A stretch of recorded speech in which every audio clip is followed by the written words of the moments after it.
Okay, hello everyone. Today we have a special guest, Soror Brigantia. Uh, yeah, hello. Who Oh, will be telling us today about disco voodoo and her adventures with disco spirits and with voodoo spirits and disco music. So, hello, welcome, Soror Brigantia. If you'd like to introduce yourself on the beginning and tell a bit about how your adventures with disco and voodoo started. hi. Thanks for inviting me, Monica. Well, how it happened was a bit of an accident. I'm a member of the Illuminates of Thanatos, and I first learned about voodoo from a chaos magic sister of mine who is very knowledgeable about voodoo. And I went to one of her rituals, and I really connected with the spirits. And I took this home with me, and I was thinking, well, how do I do this? Because, as you know, it's an initiatory tradition. Yes, yeah. Yeah, so a lot of voodoo is very specific to the location, and there isn't actually a tradition of voodoo in my area. So, Mm-hmm. yeah, so there's no hongan, no mambo to teach me how to do it properly. But I still wanted to work with the loa, the voodoo spirits, and I was doing some research and trying to figure all of this out. While I was going through that, the local Chaos Magic Temple, we decided to have a theme night. We had a number of theme nights. We had one night where we did green magic all night, another one where we had a Hammer House of Horror theme. That was a lot of fun. And we decided to have a disco theme. So we did magic all night to do with disco. And I thought, well, let's see if I can make contact with some of the loa through this method. And actually, I did. I had a very clear contact with Papa Legba and La Serene, the mermaid spirit, who might interest you. Oh, yes, yeah, I remember that. And afterwards, I was thinking, well, why did this work? Mm-hmm. In voodoo, usually the spirits are called with very specific drumming. There's a very specific drum beat and rhythm for each spirit. And Okay, yeah, I and didn't know that. yeah, it is quite a skill being a drummer for these ceremonies. Mm-hmm. I was thinking, well, why then did this disco magic work? So I unpacked that a bit, and I discovered a few really interesting things about disco, and that there's a lot more involved to disco music than one would initially think. Yeah, so can you tell us a bit more about disco and its tradition and how those two traditions melted together? What what kind of makes them work together? Well, one of the first things which really interested me about disco is that it's a type of music, that a lot Mm, of people say that they dislike. And yeah. yeah, yeah, there's no type of music has ever had the bile and venom directed towards it as disco has. Hmm. Um, so much so that in 1979, a DJ called Stephen Dahl had a demonstration during a baseball game in Chicago and blew up a load of disco records. And this actually event led to a riot. People were arrested. And there were disco demolitions then right away throughout the United States. Even in this country, people would wear T-shirts or badges saying "disco sucked." And yeah, remarkable. I mean, there's some music that I don't like, but I wouldn't wear a T-shirt saying that it sucked. Yeah, I remember we had a Polish word for people who listen to disco, and it wasn't a nice word, I must. Yes. We don't really see that with other types of music, do we? Mm-hmm. Yeah, that's true. But why? Why? Well, I think to understand that, you have to understand where disco comes from. Mm-hmm. And when you look at disco, it's a synthesis of lots of different types of music. And this music primarily comes from Black communities, Latino Mm-hmm. communities, and LGBTQ communities. Mm-hmm. And so there's a synthesis of blues and jazz and Latino music, all blended together. So I would argue that some of the motivation behind this is actually racial tensions and homophobia. That's interesting, but it might be true. I always thought some people are too scared of, disco being too, like people wearing very tight clothing, and they are very colorful, and there is something very much queer about it, and I think a lot of people were scared of this kind of energy. Well, a lot of people were, until John Travolta made it okay for white men to like disco. Disco was pretty much an underground movement. Yeah. It probably wasn't helped, but at that point in the late 70s, the music had become over commercialized, because it did start as an underground protest movement. Mm-hmm. And it had kind of lost its way a bit by 1979. But where it comes from, a lot of people think that the discotheque started in the 1970s. Mm-hmm. Actually, they didn't. They started in 1940s France. Okay. I can see you did a really good research on it, so I'm curious. Yes. Tell me more. Well, the first discotheque, so discotheque is a French word, and it means record library. Because technology had moved on, if you went to a dance hall then, you usually would go to a dance hall where there was a band playing. Mm-hmm. But with the technology, they can now go to a dance hall with pre-recorded music. And this pre-recorded music was jazz. So 1940s, Paris, first discotheques, and they were jazz.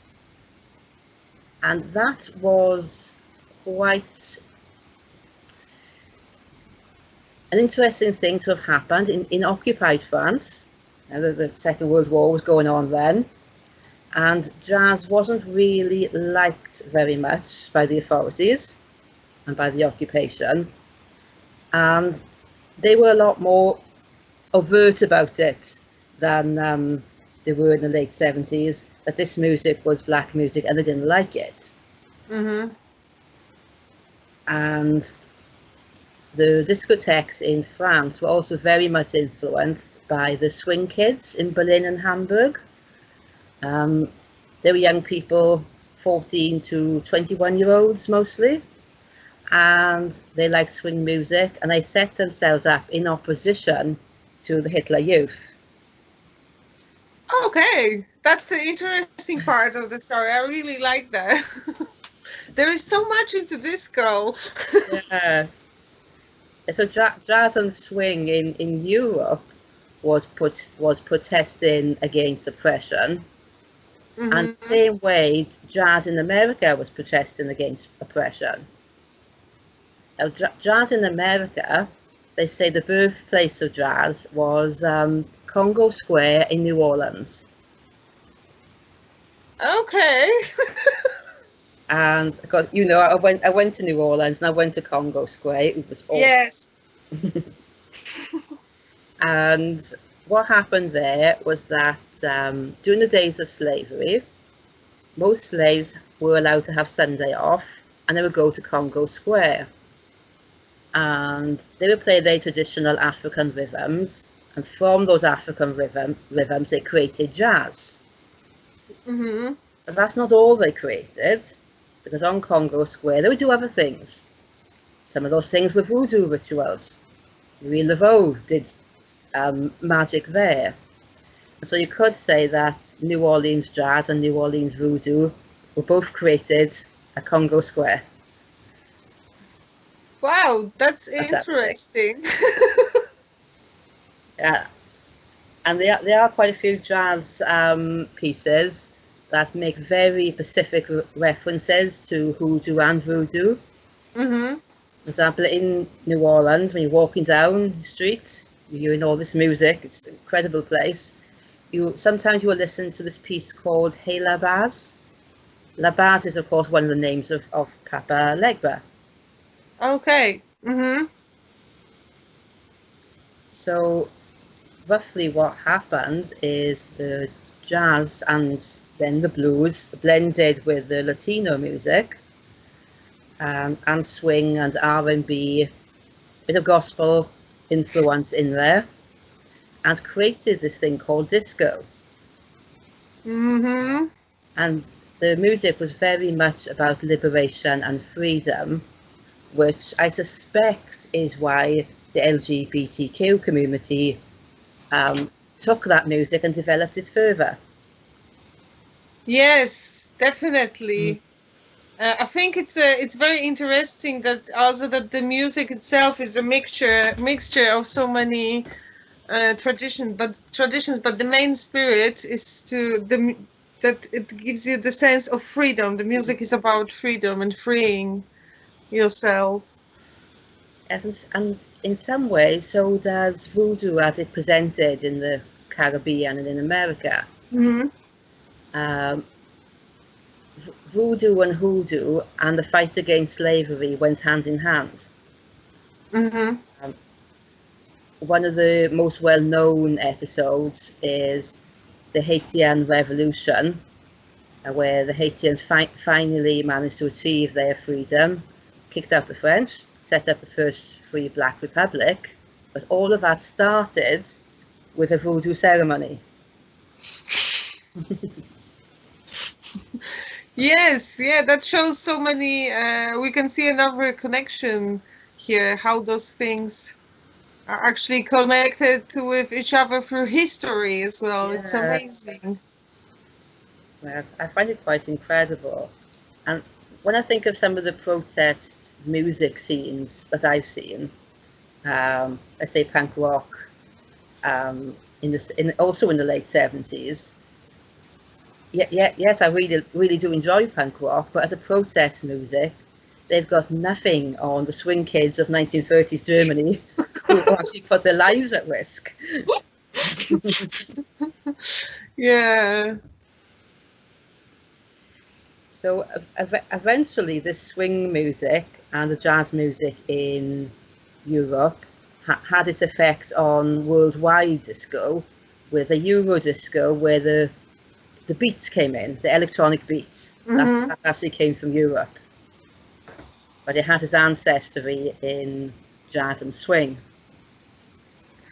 Yeah, it's a very colorful disco. I find disco a very colorful music because you have all this splendor around it. You go for when you listen to disco, going to discotheque was a sort of a ritual as well. You get dressed, you wear colorful, sparkly clothes. The lights are colorful. And so on. And I think it shows in a different way as well how many different traditions went into it, and how this music can join so many different things. As I see that the music to be about freedom of expression, freedom from oppression. Yeah, exactly. But, yeah, as well as being very life affirming. And when I'm working with the Loa, I also find that they have those qualities. Mm-hmm. So when you're working in this way with them, you have the life affirming disco and the freedom from oppression, and you have the spirits that also back that up. It can So get quite helpful. So do you think it gives it a power that you mix those two traditions who kind of speak in the same way? I think it does. I mean, I've done quite a lot of work with this now, as you know. Yeah. It's been very powerful and also a lot of fun and very liberating. Yeah, exactly. I think that's important, and I know you have few of your disco voodoo spirits to show off as well. I do, yes. So maybe you can introduce them and tell a bit about them and how you work with them. Okay. This Oh, person who's here, that? he is very important. His name is Papa Soul Mazuka. Mm-hmm. He is not an African spirit as such, though I think there's African there. But he's not one of the traditional Loa. He is the spirit of disco itself. Oh wow! Oh yes, I can see he's very colorful. Yeah. Very disco. So in many ways, he is a gateway spirit, along with Papa Legba, who is here, my Papa Legba. Oh, yes. Hello, Papa Legba. Mm-hmm. So in any disco ritual I'm doing, usually I actually call Papa Sol Mazuka first, and then I call Papa Legba. Mm-hmm.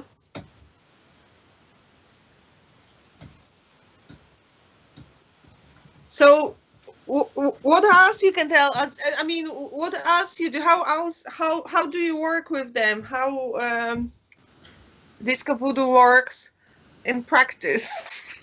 Okay.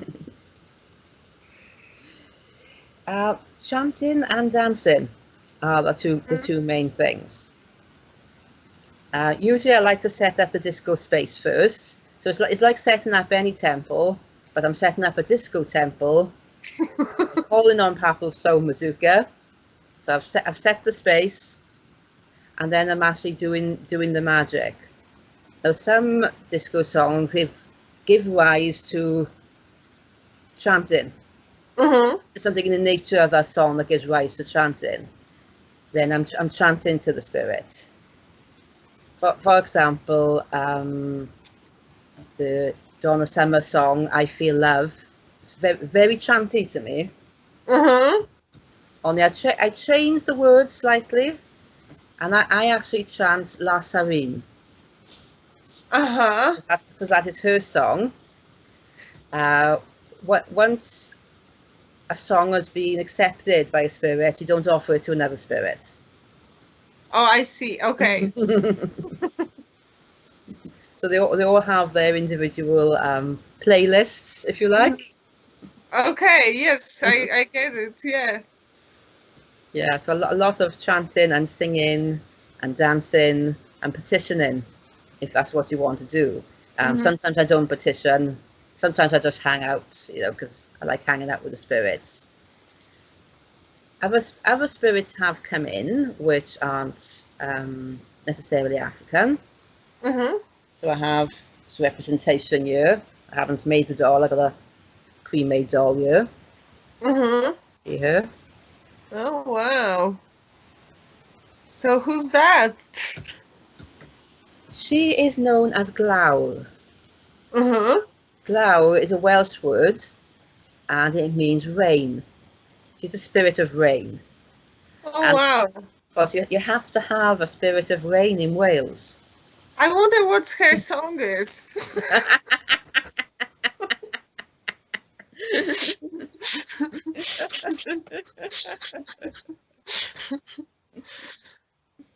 Lots of songs associated with rain. It's raining Yes. men.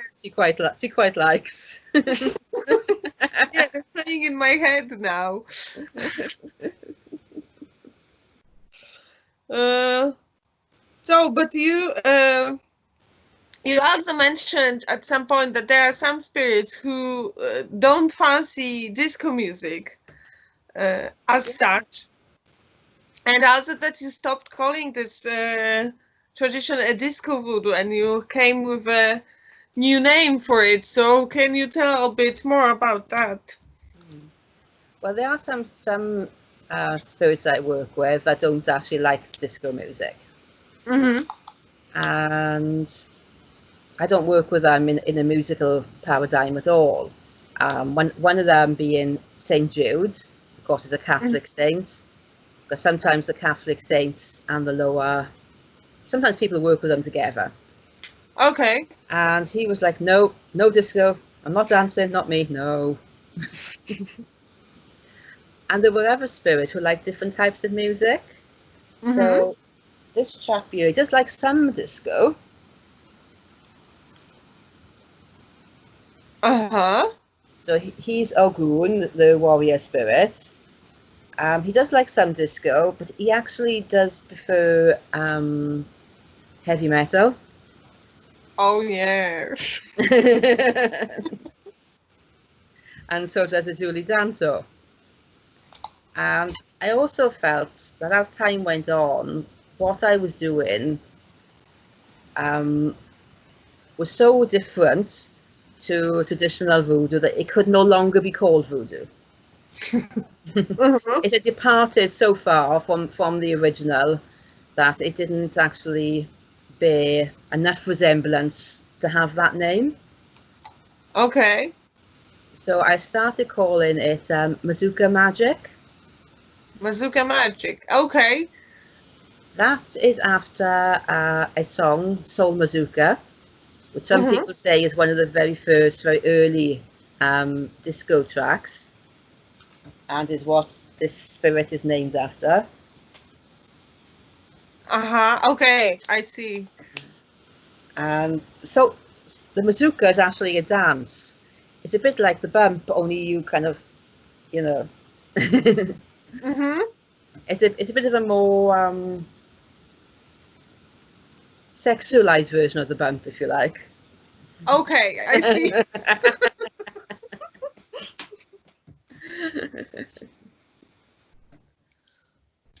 But yeah, it's fascinated. It's really fascinated what you said about the history of disco and where did it came from and how it makes with spirits of voodoo and with this tradition and how you kind of created your own tradition out of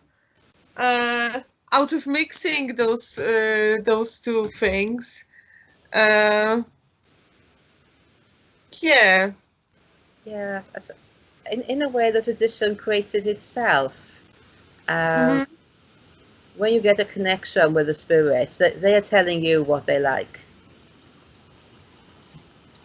But it also tells, it's great, and I think it also tells how, chaos magic can produce new traditions. Because as you said, it all started with disco theme at Chaos Magic Group. Yes, it did.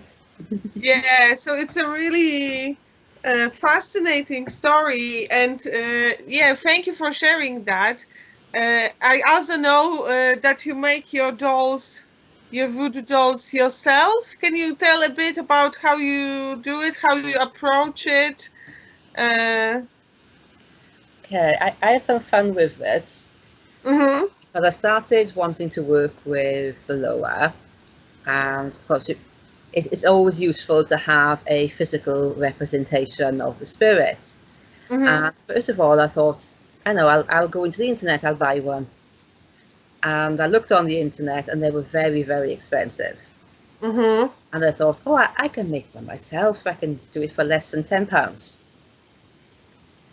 After I made it, when I saw how much effort and magical energy and chanting and connecting to the spirit, and I was completely magically exhausted by the end of the whole thing, I kind of decided that actually £80 for one of these is a bargain.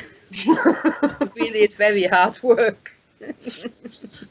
Okay, yeah. So, how long does it take you to make one of those? Do you put some intentions as well? Do you play disco music when you make? You're putting a lot of intention into the making. You're doing Mhm. a lot of singing and chanting to the spirits while you're actually doing the sewing. I would say the minimum length of time, if this is all you do, you're not doing anything else apart from eating and sleeping, it will take you about 3 days of constant working to make a One of basic. those. Mm-hmm. Bear in mind that everything down here is stitched on, tiny Uh-huh. stitches. It takes a while. But if you're going to do something more elaborate, Oh yes. Oh. Oh, that looks great. Oh, I love that. yeah, she took a number of weeks. I couldn't do it in one shot, Uh-huh.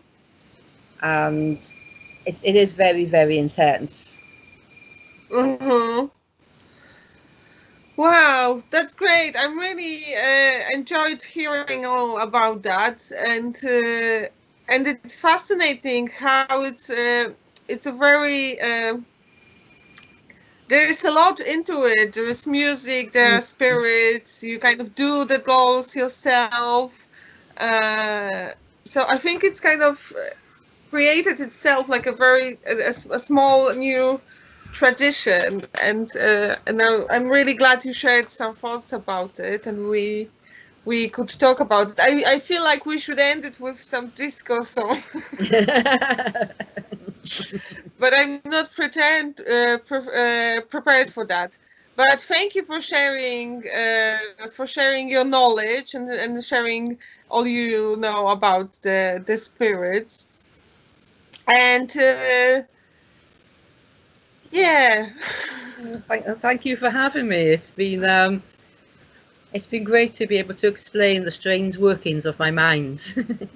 Yeah, and let's hope this little world will expand, and we can meet more spirits, and the message of disco can be, and about freeing yourself and feeling fabulous can be spread Well, around the world. in the words of the village people, you can't stop the music and you can't stop the lower. Yes, so yeah, let's finish with that, and yeah, thanks again. Okay, And thank you. see you next time. Bye bye.